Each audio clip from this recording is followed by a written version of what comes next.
Welcome to Reading the Bible with Pastor. Today we're on Exodus chapter 20. The Israelites have made their way to Mount Sinai, and here they received the Ten Commandments, and that's what we're reading about today. And God spoke all these words, saying, I am the Lord your God, who brought you out of the land of Egypt, out of the house of slavery. You shall have no other gods before me. You shall not make for yourself a carved image, or any likeness of anything that is in heaven above, or that is in the earth beneath, or that is in the water under the earth. You shall not bow down to them or serve them. For I, the Lord your God, am a jealous God, visiting the iniquity of the fathers on the children to the third and fourth generation of those who hate me, but showing steadfast love to thousands of those who love me and keep my commandments. Now we'll pause here for just a moment.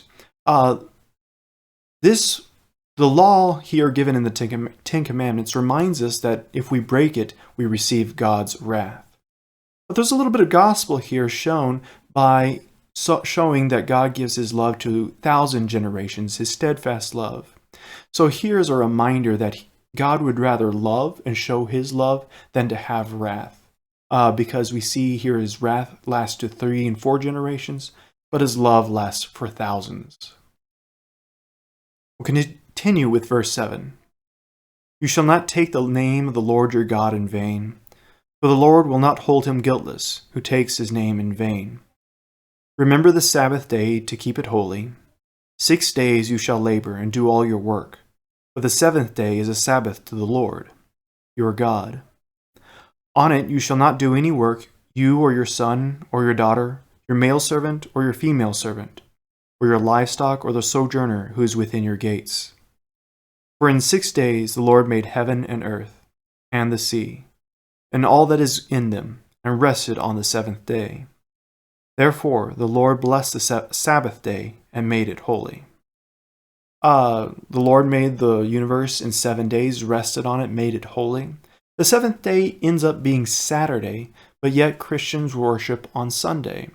And that's pointing to the resurrection of Christ. And that was a thing that was done by the early church right after Christ's resurrection, that they worshipped God on Sunday. And so that's why we continue to worship on Sunday rather than Saturday.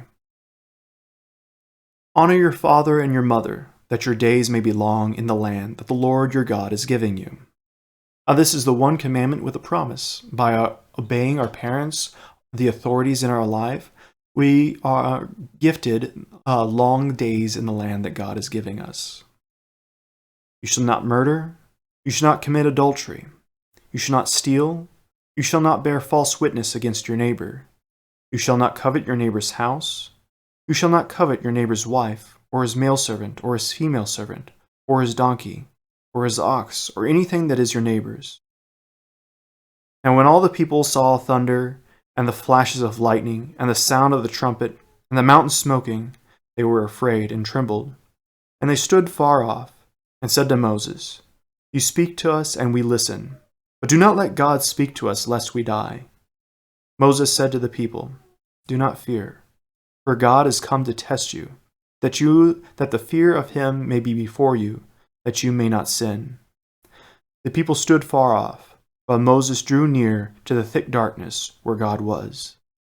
You have to remember in the previous portion that we had read that God told him not to come to the foot of the mountain. And here the people are responding by, Please God, don't come near us so that we do not perish in his presence. Just showing their faithfulness and understanding of what God has said. When you look at the Ten Commandments, sometimes people separate them into 2 tablets. The first tablet being the first 3 commandments, which point to God and our relationship with him. And the second tablet points to our relationship with others. So those are the 2 tablets of the Ten Commandments as they're kind of organized. Next time we'll pick up with Exodus chapter 20, verse 22. As always, please subscribe to the channel and share this with others so that they may also read the Bible with Pastor.